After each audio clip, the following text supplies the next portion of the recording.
ప్రభుత్వ ఉద్యోగాలల్లో బీసీ సోదరులు రిజర్వేషన్తో వచ్చిండ్రు. 1947లో స్వాతంత్రం వస్తే 1995లోనే బీసీ సోదరులకు మరి కేంద్ర ప్రభుత్వ ఉద్యోగాల్లో రిజర్వేషన్ వచ్చింది. ఇంకొక విషయం కూడా చెప్పాలి మీకు, విద్యా సంస్థల్లో కేంద్ర విద్యా సంస్థల్లో బీసీలకు రిజర్వేషన్ ఎప్పుడు వచ్చింది తెలుసా? 2008వ సంవత్సరంలో వచ్చింది. ఒక్కసారి ఆలోచించండి.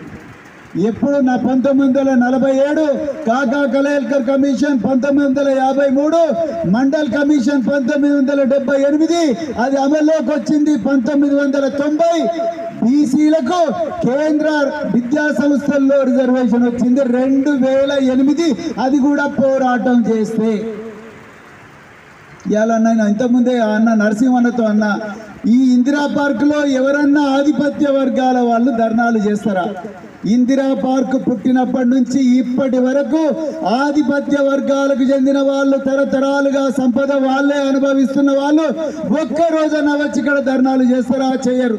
ఈ సమాజంలో 99% ఉన్న మనము ప్రతిరోజు కూడా ధర్నాలే చేస్తూ ఉన్నాం. ఇక్కడున్న ఎవరిని అడిగినా కూడా వాళ్ళు బహుజన వర్గాలకు చెందిన వాళ్ళే ఉంటారు.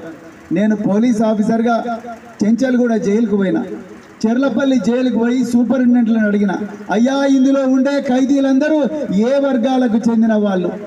సార్ వీళ్ళందరూ మీకేమన్నా ఈ ప్రశ్న ఎందుకు అడుగుతున్నారు? వీళ్ళందరూ కూడా ఎస్సీలు, ఎస్టీలు, బీసీలు, మత మైనారిటీలే ఉంటారు సార్, వేరే వాళ్ళు ఎవరు ఉండరు. అగ్రవర్ణాల్లో పేదలు ఒకరిద్దరు ఉంటారు. మరి ధనవంతులు ఎప్పుడు జైలుకు పోరా అంటే, జైలుకు పోయిన వెంటనే వాళ్ళకు గుండెపోటు వస్తుంది. గుండెపోటు వచ్చిన వెంటనే గవర్నమెంట్ హాస్పిటల్కి పోతారు. అక్కడ ఏసీ రూముల్లో వాళ్ళకు వైద్యం చేస్తారు. దాని ముందర ఒక పోలీస్ కానిస్టేబుల్ని పెట్టి ఎయిర్ కండిషన్డ్ జైల్లో వాళ్ళని కూర్చోబెడతారు. పేదవాళ్ళందరూ ఇక్కడ కూర్చుంటారు. ఇలా ఒక అన్న చెప్పిండు, కేంద్ర ప్రభుత్వంలో సుప్రీంకోర్టు జడ్జిమెంట్ 50% కన్నా రిజర్వేషన్లు ఉండకూడదు కాబట్టి కామారెడ్డి డిక్లరేషన్ అమలు కావడం కష్టం అన్నారు. నేను ఇప్పుడు ప్రశ్న అడుగుతున్నా, ఈరోజు ఆ జడ్జిమెంట్ ఇచ్చిన సుప్రీంకోర్టులో ఎంతమంది బీసీలు ఉన్నారు? మీరు ఒక్కసారి ఆలోచించండి. ఎంతమంది బీసీలు ఉన్నారు? 100కు ఈ రోజు కూడా, even today we have only 79% of the judges are from upper caste. అంటే 100కు 79 మంది ఇప్పటికి కూడా అగ్రవర్ణాలకు చెందిన వాళ్ళే జడ్జిలు ఉన్నప్పుడు బీసీలకు సానుకూలంగా ఏ విధంగా జడ్జిమెంట్ వస్తుందో మనం ఆలోచించినమా ఒక్కసారన్నా? మనం ఎప్పుడన్నా అడిగినవా? ఎందుకు? కాన్షీరామ్ గారు 1982లో పార్లమెంటులో డేటా తీస్తే 525 మంది ఎంపీలకు కేవలం 8 మంది మాత్రమే ఓబీసీలకు చెందిన వాళ్ళు ఉన్నారు. మీరు ఒక్కసారి ఆలోచించండి. 525 మంది ఎంపీలకు కేవలం 8 మందే ఓబీసీ వర్గాలకు చెందిన వాళ్ళు ఉన్నారంటే, ఈ ఆధిపత్య వర్గాలు ఈ సమాజంలో 52% ఉన్న బీసీలు ఈ అధికార యంత్రాంగంలో ఉండాలని కోరుకోవడం లేదు అనేది చాలా క్లియర్గా అర్థమవుతున్నది. మరి ఇలాంటి పాపాల చరిత్ర ఉన్న ఈ పార్టీ రేపు మరి కామారెడ్డి డిక్లరేషన్ అని 6 గ్యారంటీల గారడి లాగానే కామారెడ్డి డిక్లరేషన్ అని మన ఓట్ల కోసం డిక్లరేషన్ ఇచ్చి 42% ఇస్తామన్నారు. మరి ఎందుకు ఇవ్వలేదు? నేను ఇలా రేవంత్ రెడ్డి గారిని ఓపెన్గా అడుగుతున్నా, అయ్యా రేవంత్ రెడ్డి గారు, మీరు డిసెంబర్ 9వ తారీఖు నాడు ప్రమాణ స్వీకారం చేసింది, పదవీ స్వీకార ప్రమాణం చేసింది. మీరు మార్చి 16వ తారీఖు వరకు కూడా ఎలక్షన్ కోడ్ రాలేదు. డిసెంబర్ 9 నుంచి మార్చి 16వ తారీఖు వరకు కూడా ఎలక్షన్ కోడ్ రాలేదంటే దాదాపుగా 3 నెలలు మీ చేతిలో ఉన్నాయి. అంటే 90 రోజులు. 90 రోజుల్లో మీకు ఏ రూల్ అడ్డం వచ్చింది? ఏ చట్టం అడ్డం వచ్చింది? స్థానిక సంస్థల్లో 42% రిజర్వేషన్ పెట్టండి. ఏమీ అడ్డం రాలేదు. ఎవరు అడ్డం చెప్పలే. ఎలక్షన్ కోడ్ అడ్డం చెప్పలే. ఎలక్షన్ కోడ్ ఈరోజు జూన్ 6వ తారీఖు నాడు అయిపోయింది.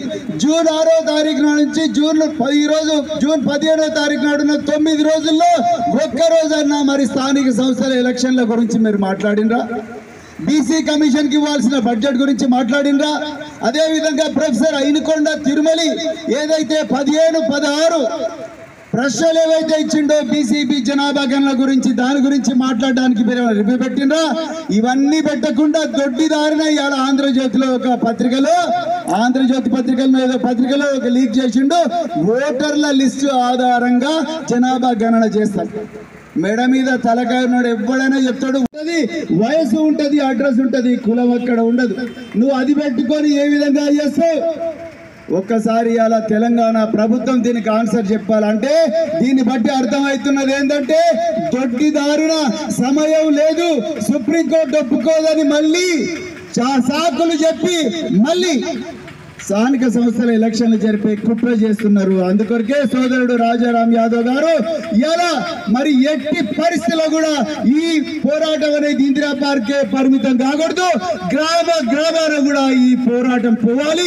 జిల్లాలో పోవాలి మండల స్థాయిలో కూడా ఈ పోరాటం జరిపి మన వర్గాల ప్రజలకు మన ఓటు చైతన్యం తీసుకురావాలి తరతరాలుగా మనకు జరుగుతున్న అన్యాయం గురించి మాట్లాడాలి సంపదలో మనకు భాగస్వామ్యం గురించి మాట్లాడాలి మనం కూడా ఈ 6000 పంచాయతీలు ఏవైతున్నాయో 6000 పంచాయతీల్లో మనం కూడా సర్పంచ్ గా ఉండే అవకాశం గురించి కూడా మాట్లాడాల్సిన అవసరం ఉన్నది అదే కామారెడ్డి డిక్లరేషన్ లో ఇదే సిద్ధరామయ్య గారి సాక్షిగా 40 ఛాలెంజ్ చేస్తున్న ఇదే ఇందిరా పార్క్ నుంచి మీరు అధికారం తీసుకొని ఈ రోజుకు 6 నెలలు అయింది రేవంత్ రెడ్డి గారు ఎన్ని జీవోలు తీసిండ్రు ఈ కామారెడ్డి డిక్లరేషన్ అమలు చేయడానికి మీరు ప్రజల ముందర చెప్పాలి కాంట్రాక్ట్లు ఇవ్వడానికి ఎన్ని జీవోలు తీసిండ్రు బీసీ గురుకులాలకు ఎన్ని పక్కా భవనాలకు నిధులు విడుదల చేసిండ్రు అదే విధంగా వృత్తి బజార్లో అన్నారు కుల వృత్తుల మీద ఆధారపడే బీసీ బిడ్డల కోసం వృత్తి బజార్లు అన్నారు ఎన్ని వృత్తి బజార్లకు డబ్బులు రిలీజ్ చేసిండ్రు అవన్నీ కూడా మీరు చెప్పండి చూద్దాం తెలంగాణ అమరవీరుల స్థూపం దగ్గరకు వచ్చి మీ దగ్గర ఆన్సర్ లేదు దొంగల్లాగా మీ ఇళ్లలో వండుకున్నారు చుట్టూ పోలీసు వాళ్ళని పెట్టుకున్నారు ప్రశ్నలు అడిగిన ప్రతి ఒక్కరిని కూడా అరెస్ట్ చేసి గోషామాల్ స్టేడియం కు పొల్లారం పోలీస్ స్టేషన్ కు పంపించి భయభ్రాంతులు చేస్తున్నారు ఇలా ఎక్కడ చూడు బీసీల మీద బహుజనుల మీద ఎస్సీ ఎస్టీ బీసీల మీద మైనారిటీల మీద ఘోరంగా అత్యాచారాలు జరుగుతున్నాయి స్టేట్ లో లా అండ్ ఆర్డర్ పూర్తిగా హీన స్థితికి పోయింది నిన్న ఒక బీసీ బిడ్డ మీద అత్యాచారం జరిగింది సుల్తానాబాద్ లో నిన్ననే ఊట్కూరు గ్రామంలో ఘోరంగా అందరూ చూస్తుండగానే మర్డర్ జరిగింది ఇట్లా చెప్పుకుంటూ పోతే ఘోరమైన పరిస్థితి ఉన్నది ఈ పరిస్థితి లోపల మనం ఈ సభ పెట్టుకుంటున్న మిత్రులారా అందుకొరకే ఈ రోజు మరి గౌరీ శంకర్ గారు అన్నట్టుగా ఈ ఆనాడు తెలంగాణ కోసం ఏ విధంగా అయితే మిలియన్ మార్చ్ చేసినామో అదే విధంగా రాజ్యాంగబద్ధంగా మనకు సంక్రమించిన ఈ హత్య ఏదైతే ఉందో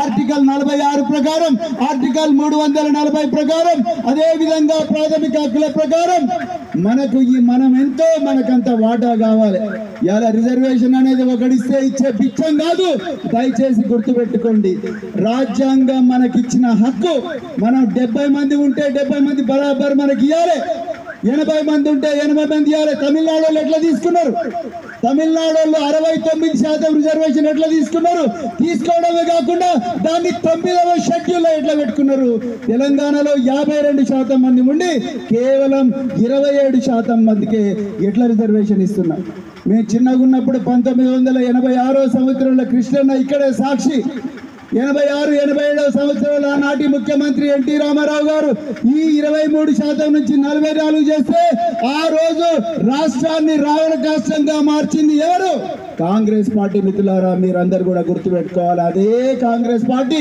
హైకోర్టుకు పోయి బీసీల రిజర్వేషన్ మళ్ళీ 27% దాకా తీసుకొచ్చింది 23% దాకా తీసుకొచ్చిన కాంగ్రెస్ పార్టీ ఎలా కామారెడ్డి డిక్లరేషన్ అమలు చేస్తే మీరు నమ్ముతున్నారా